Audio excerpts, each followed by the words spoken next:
And here we go. It is Flyers game day on, what's today? Oh, it's a new month. It's November. It's Jason Martinez. There he is, Brian Smith, and Big Al, Chris Terrian. Flyers Sabres, the first of a home and home tonight. I always like these home and homes, guys, because the teams seem to know it's a home and home, and they create a little bit of, oh, we're playing you again next. Let's put out some calling cards, Al. You never put out any calling cards in your career, did you? No. Yeah, right. But that's what the home and home is. That it creates a little bit of little scar tissue, Bundy. No. Yeah, a little bit, Jace. I mean, yeah, I'd have to say yes. You know what I hate though? Is the home and home that splits. You should play a third game in that spot. No, yeah, that's 2 out of 3. You know what? Do it. It is a little. It is weird because usually, traditionally, most teams do get the split. I mean, that's how it goes. No matter what kind of team each other faces, it always seems to be a split. But I will tell you one thing: getting the first game, certainly is a much better taste in your mouth going out on the road to try to get the second one. When you end up losing the first game, whoever loses this one tonight, all you're doing is sitting on it and stewing for 48 hours before you get on, knowing that you don't really have a chance to eclipse them. You can only tie. So, tie them in the point column, and if you get a win, and then you still may give one away if it goes to overtime. So, yeah, it's a little tricky, I guess. But you know what? You got to play them all. But I just a good emphasis on the home game. The Flyers, to me, it's the advantage for them getting the first game at home and trying to take advantage of that. You remember that being a fringe benefit, too, during the pandemic year when you were playing every team twice in a row at least? Sometimes 3 or 4. I mean, it just made it that much more interesting. Yeah, it did. Bundy, you have a lot of history against the Sabres. This organization has been down and out of the playoff mix for what seems like an eternity at this point. Do you have any specific memories playing against the Sabres? Yeah, you played against some great Miroslav Shatan and and obviously, the great goaltender Dominik Hasek, who the fans loved to get on in this building in those days. What's your memories of playing against the Sabres? Well, my first memory of when I think about them was it was first playoff series I think I ever played was against Buffalo in '95, and we ended up winning the series 4-1. We had so many games against them that were rough and tumble type of games, and they had a lot of guys. They had characters on that team. I was there like Brad May and Barnaby, Rob Ray. And then Hasek, with some pretty good defensemen and a good team. But that was then. This is now. The problem with Buffalo. Their team is probably going to have to do a lot through the draft. Like, unless you've got an abundance of money to spend, there's not a lot of guys that are, going to be like jumping into Buffalo. That's just me in my opinion. It kind of is, and I'm not taking American Winnipeg. It's a good hockey market. People care deeply, but it's cold in the winter, and I like that. But it's the same as Winnipeg and Edmonton, so I always feel like there's a tough sell on it. Maybe the Canadian teams can kind of join that fray a bit. Again, it's not a shot at anybody. It's a reality. I don't know who's going to tell you that. I'll tell you in case anyone else wants to lie to you about it. But Buffalo does have a good history of good fans. I will say one thing. They've been trying to rebuild this thing for 15, 16, 17 years, and they haven't got it right. They seem like they're going in the right direction now. Rasmus Dahlin is going to be one of the best players in the league, defenseman. They already anticipate that with the contract they gave him. So this is going to be interesting. But this is a team that Buffalo, when you talk and you hear people from the organization, they expect better results. They expect this team to be a playoff team this year. And sometimes with an organization, it's just getting out of the schneid and believing in yourself as a group again. You can go into teams where, you have the Islanders went through it till they went 2 deep rounds. Like, you just feel like that losing continues and continues and continues till you break the vicious cycle of it. I mean, just so everybody knows, the Rams and the New Orleans Saints won Super Bowls. Finally. Remember when we were younger? Like, they were like the doormat of the NFL, and you thought they'd never get better. They went on to have, success and win. I remember when the New England Patriots were just a laughing stock. They were that's a better one. Yeah. They were 85, and they went to the Super Bowl against the Bears. It was like, what? The Patriots, they stink. But that's my point. But, if you don't get the right guy or the right players, and I do believe Dahlin is a guy that'll carry you around, one of those top 3 picks is so valuable for your team. So I really feel like this is a team that's on the upswing. They've got a lot of young core pieces, and they've paid a lot of these guys to perform already. Are they 4-5, Jason? Yeah, 4-5. So, again, that's not a great start, No. for a team that thinks they're supposed to have higher expectations. And when you look at it, they're no better than the Flyers right now. So this will be, to me, an evenly matched type of game. But it'll be, again, how much the Flyers want to put in on the defensive side of the puck. Carolina had them hemmed in a lot the other day. Buffalo coming off a shutout against Colorado, and you'd certainly think they're feeling a little bit good about their game right now, shutting out a top team like that. Colorado all of a sudden can't score 2 games in a row; they get shut out. But again, it gives you a team. As a former player, I can tell you what it feels like to have somebody. All righty, we are joining our radio audience. Sorry to cut you off there, Bundy. We were having a heck of a conversation on the stream because fastest 2 minutes I've ever had. Yeah, fastest 2 minutes in sports. As the Flyers are set to take on the Buffalo Sabres here from Wells Fargo Center, the opener of a home and home with the Sabres. And we were just talking on the stream show, and Bundy was explaining, all those years of not making the playoffs for this team. And Bundy, that does haunt you as a player, even though you had nothing to do with it. Like a lot of these players, like Deline, Power, a lot of these guys, they've had nothing to do with that failure from prior. But it becomes something that becomes almost like a collar around your own neck, doesn't it? Jason, losing is as contagious as winning. And when you don't break the cycle, you will continue to lose until the organizational attitude changes. It's more than a team. It becomes an organizational piece. And look at some of the teams that went a long, long way without getting the finals, without having deep playoff runs. Flyers are not that team. They've not won a Stanley Cup in an awful long time, but they've been there. They've had good runs. The Buffalo Sabres and New York Islanders, it's hard for them to say that. It really is. So there's a lot of teams. Minnesota Wild. I mean, you go into the history of teams trying to go far, and there's not a lot. So that's where Buffalo's at for me. If you're the Flyers tonight, you got to have a good game defensively. Again, Colorado coming off a shutout at Buffalo. Buffalo with a 4-0 win, and I can assure you they'll be feeling good about themselves tonight after that win. Yeah, Bri, can you explain to me this Buffalo team? Because I see some really quality wins. Like Bundy just alluded to, they beat Colorado, one of the best teams in the league, 4-0. They've beat Ottawa, who I think is a pretty good team. They lose to Calgary, who I don't think is particularly good. And, they're kind of like up and down. They lost to Montreal. I don't know what the heck the team is.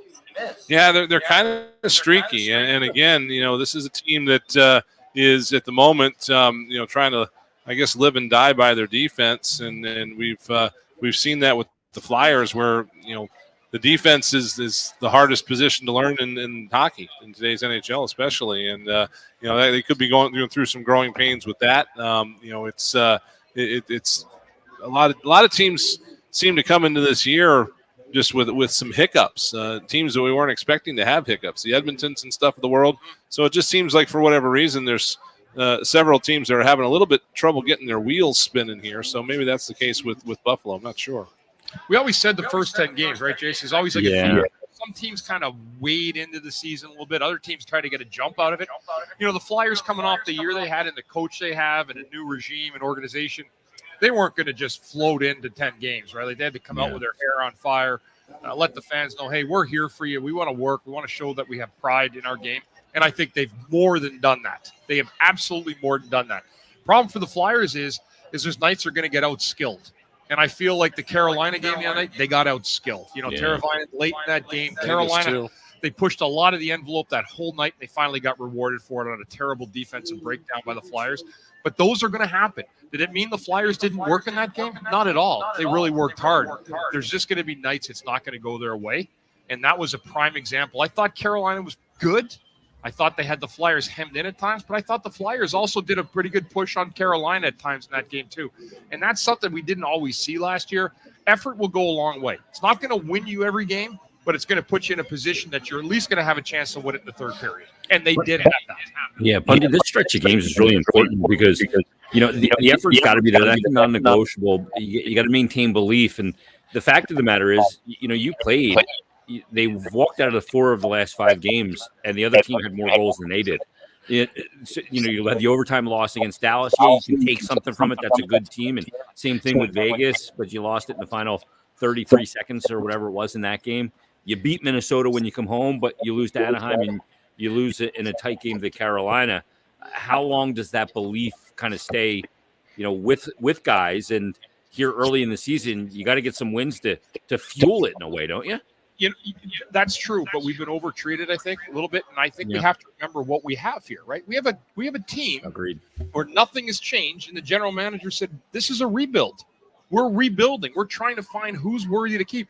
So yeah, it's nice to keep winning, to stay up in the hunt. And the Flyers, even with the season last year, it wasn't like they were 30 points back, right? Like they were out by Christmas, but they crept up, and it always looked like there was an opportunity to get in the standings. You don't want to believe like that. You have to be there early. But we also have to know what the team is, what their strengths are, what their weaknesses are, and also be patient with them because it is a rebuild. We've been told that finally, and I'm more than willing to live in that type of moment if better things are to come down the road with more fruition. And I think that's where this team is at. Yes, Jason, it's not been pretty of late. Points are tough to come by, and they're not going to get any easier. They got a tough schedule coming up. You got Buffalo, the LA Kings, who are playing very well to start. So there's a lot of things right now for this team to be excited about with the competition coming in. You got two evenly matched teams, I think, in terms of Buffalo has more skill, especially on their back end, and a couple of guys up front that have come along. But at the same time, there's no reason the Flyers can't have success against the Sabres and refocus for a really good LA team. There's 4 games in 6 nights. That's taxing early on a team. Yeah, it really is. Right, you're going to have the road after that LA game. And I think it'll be exactly 2 weeks between home games. But getting on the road, sometimes maybe that trip's just what the doctor ordered. Yeah, that's a long trip. Sometimes it makes things a little bit more simple. And the Vegas trip was not a normal trip. It was it was a lot of days for just 2 games. And Vegas is Vegas. I mean, everybody looks at it as this glamorous place, but in a lot of ways, it's just annoying. To try to do normal things there. So this will be a more normal trip. They are going to get a day. You're going to get out there a day ahead of time, which is good because it's a little bit of a better adjustment. They're going to fly Sunday to play Tuesday, so that'll be a help. But after that, it's still another 2 days off. Where again, it's a little bit more of a normal situation for them to do the things you're talking about, get dinners and things like that before a back-to-back. So it's going to be a tough go on the end of it, but I do think it's certainly got its benefits to being able to have it early in the season, and then they'll come back for a couple of days and go to Carolina again before coming back home from Vegas. Bundy, that first long trip of the year, and this would probably be, I guess this would constitute that first long trip. Yeah, I imagine as a player that there is an excitement to that. By the end, you're kind of like, all right, let's get back home here a little bit. But that first trip's got to be, there's a little bit of excitement in that for players and good chance for guys to come together. Well, I love the road. What if Vegas was in the league when you were playing? It would have been conquered. You know what? Seriously, yeah, I mean, it was good. It is good, and there is, believe me, there's a situation and through a year where you're at home too much. When you're a hockey player, like it just gets redundant and over and over. Yeah. So it is good to break it up, get out on the road with your teammates, get to learn more about your guys, become friendlier. You join together. And I always say, you only eat, sleep, play hockey when you get a real busy West Coast swing. So yeah, but the road's good. It's good bonding time. Did you always just like the road, like because there was structure to it too? There's structure to being on the road, and I think sometimes like a hockey player or pro athletes, they need that structure.